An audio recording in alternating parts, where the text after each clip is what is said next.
Hey there everyone. Now, I bet some of you saw this little eventuality coming a mile away. So today is the day I start talking about the orks in 40K. Why not? After all, the orks are pretty damn awesome. At least if I'm saying so myself. In fact, they're probably the least grimdark in this whole crapsack universe, and everybody loves them for it. You'll be hard-pressed to find even a Space Marine player who doesn't.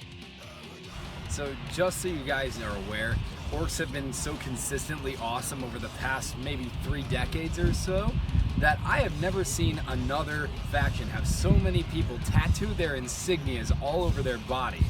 Myself included, as you can see. I have met 4 other people who have had ork tattoos on them. That's a hell of a testament to their legacy. So, they're pretty awesome. And the guy who gave me that tattoo actually has all of these artifacts I'm showing right now. A lot of 1st edition, 2nd edition, and 3rd edition orc relics lie in his collection, and I plan on addressing most of them. So thanks, Dan, for getting me started. Now eventually what I'm going to end up doing is I'm going to end up painting some of these historical orc figures. But for right now, I thought I'd just take a while to do a little historical preamble before I launch right into the actual painting of these things. Now, the orcs that we know and love today are pretty much just holdovers from 3rd edition. But what about what came before that, like 1st or 2nd edition, Rogue Trader and onward? Before the grim darkening of 3rd edition, orcs were one of the most colorful and bombastic factions in the entire game. Just look at their codex and look at these miniatures. While the poses are less than enthusiastic, the color scheme more than makes up for it. You might notice that those orcs are a little bit more colorful, a little bit more bombastic, a little more over the top. And above all, you're going to notice that they're actually, well, dare I say, happy looking?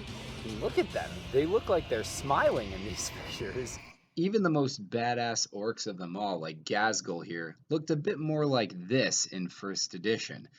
Now, the ordinary guys were no better. They looked like this. Look at those little goofy grins. They make the orcs from the Lord of the Rings animated movie look badass. So aside from the whole Saturday morning cartoon villain feel of the orcs, they managed to capture the humor of the faction fairly well in the early editions.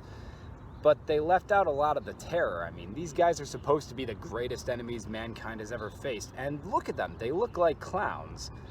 That's where 3rd edition comes in. As I already mentioned, this was the grim darkening of everything in 40K. Now you're going to see a lot of muted colors here, lots of just bare silvers, bare metals. Look at that, even the brightly colored bad moons got a tone down in this version of the codex. Even the evil suns look plain and boring. Gods, what happened? What I don't like about 3rd edition is that they kind of remove the humor altogether. Everything is dark and dingy. Everything is nice and horror gothic. Everything is nice and you have bared fangs, frowny faces, glowing red eyes, and a lot of dirty, dingy equipment. But there are some things that kept the humor alive. Mostly vehicles. Stuff like, trucks, war tracks, war buggies, that sort of thing. They tried to keep the humor alive, but did they really succeed?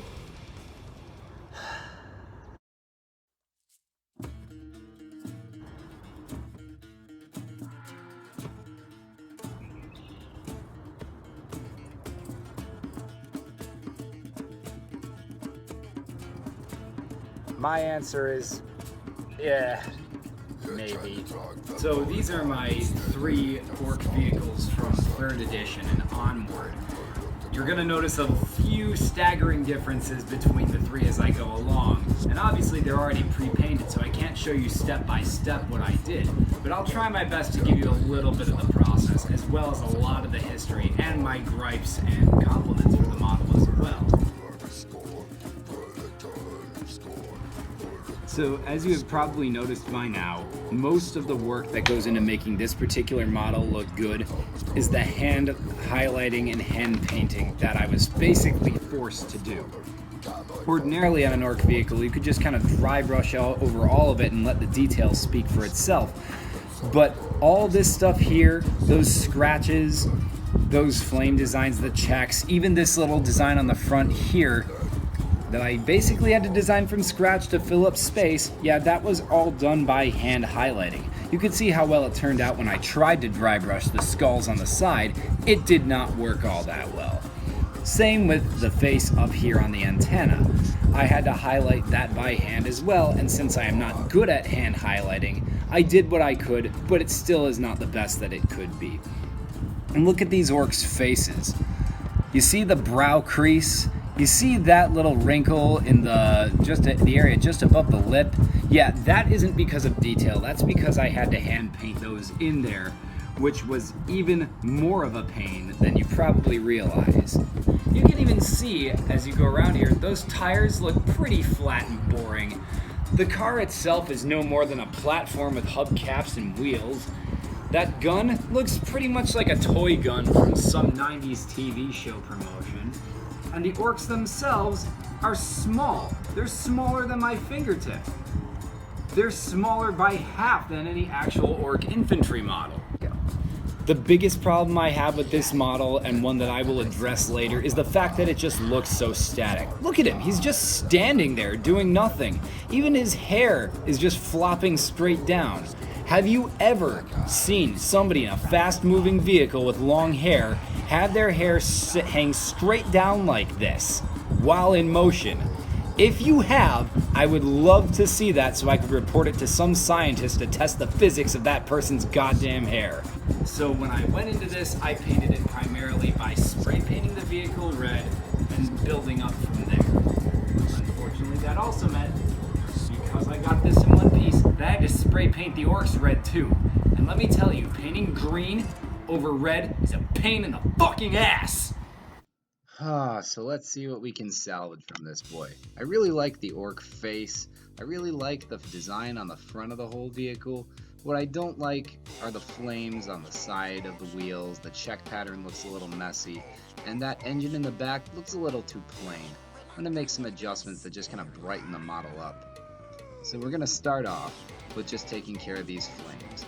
But in order to do that, I have to remove them entirely. So I'll paint the whole thing the same color that I base coated them with, a dark red. I'm going to go over and paint over them later.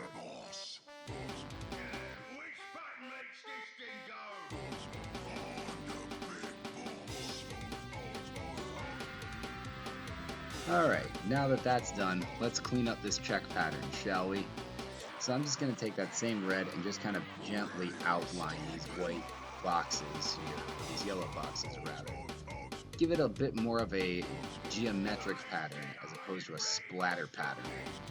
Then I'm going to go in with my yellow and lay down the first blueprints for the flames. Now these are being base coated in a flesh tone, but we'll highlight them up with this yellow later, once we've got this all mapped out, so to speak. Flames have always kind of been a favorite of mine, especially because evil suns like this, they're meant to symbolize going fast. And just get in there with this detailed brush and highlight the paint job just a little so that it looks brighter than normal.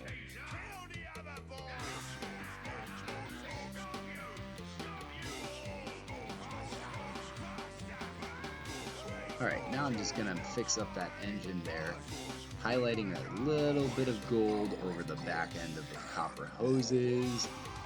Make sure that some of the side areas are all covered in that gold as well, just to make it look a bit more diverse, a little less monotonous.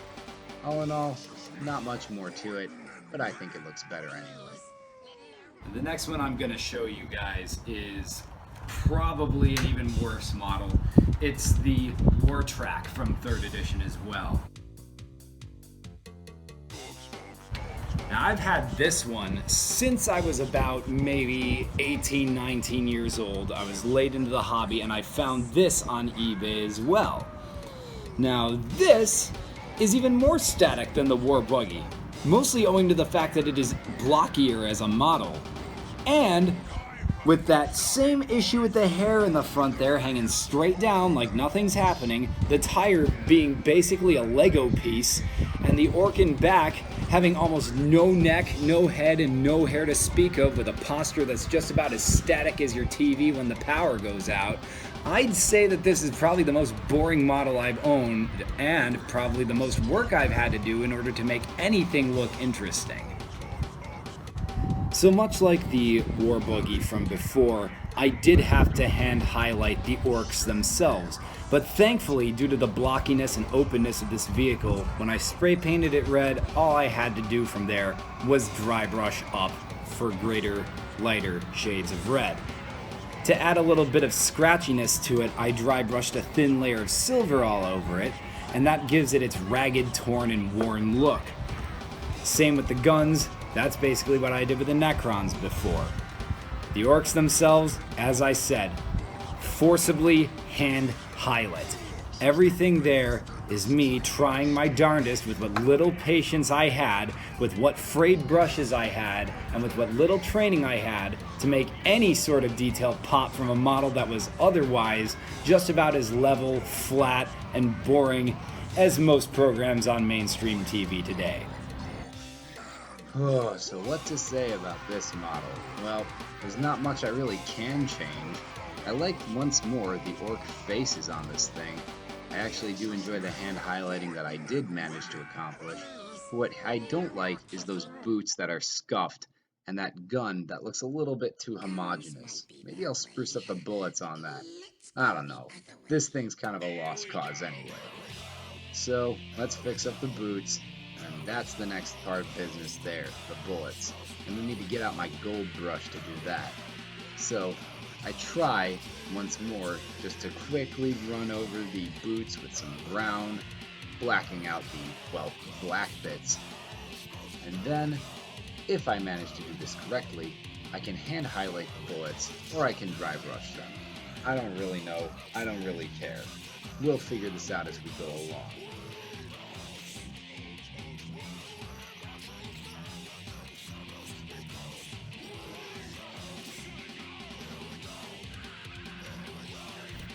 Alright, let's just line highlight these bullets and get it over with.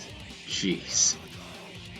So all in all, I don't think these models very well represent what the orks are all about. Fast motion, dynamic movement, just over-the-top expressions, expressive faces, expressive arms, expressive vehicles. These are just basically scraps of metal with people standing on them. That's not what the Evil Sons are about. This is not why I had that symbol tattooed on my leg. Evil Sons? Yeah, right, I need a blue moon. Oh, and that's not the worst of it. Look at that truck. Just look at it. The models are bigger than it. Oh my gork. What the song have you done? Man, that truck, let me just tell you, I had one of these trucks. I had the model in my hand, but the thing just was so boring. It was so neutral, expressionless, just passionless, and it was so wacky in terms of its scale. I just snapped the thing in half and threw it out, and that's a hell of a thing to say when you consider who's saying it. I'm snapping a historical artifact in pieces and throwing it away. That is a true testament to how just utterly bland and forgettable this design really was. And it might surprise you, but in this very same edition, they stepped up their game a lot with the last vehicle. The Death Copter here pretty much blows the other two out of the water, and it was only one edition after them.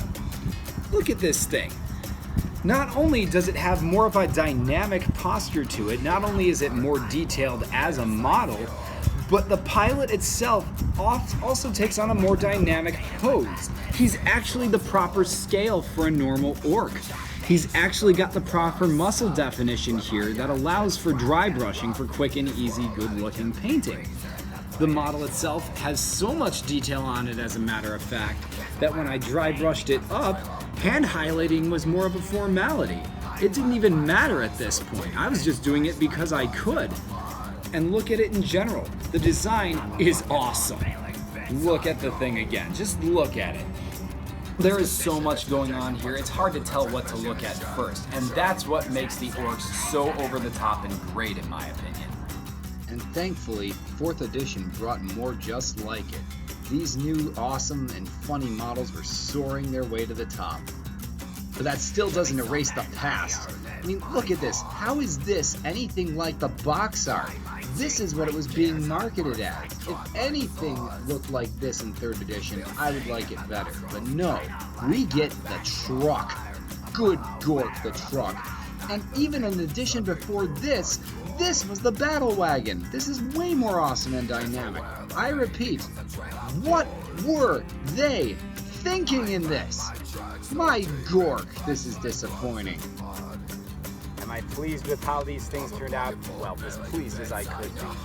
But I still am not a fan of the design. In fact, I pretty much damn well hate it. I know these things are supposed to be, the early stages, people still figuring out the designs for the Orky vehicles just after they stopped using Imperial equipment. But I'm not gonna mince words. These things suck. The War Track sucks. The War Buggy sucks. Oh, and that truck thing from earlier, yeah, that fucking sucks too. I don't think you guys realize my level of frustration with those models. It took everything I had to make them look even remotely good. And just putting them together was one of the most kind of energy-sapping tasks I have ever been through. That, just looking at the perspective horror of an undetailed model with a static posture, it was enough to take the wind out of your sails.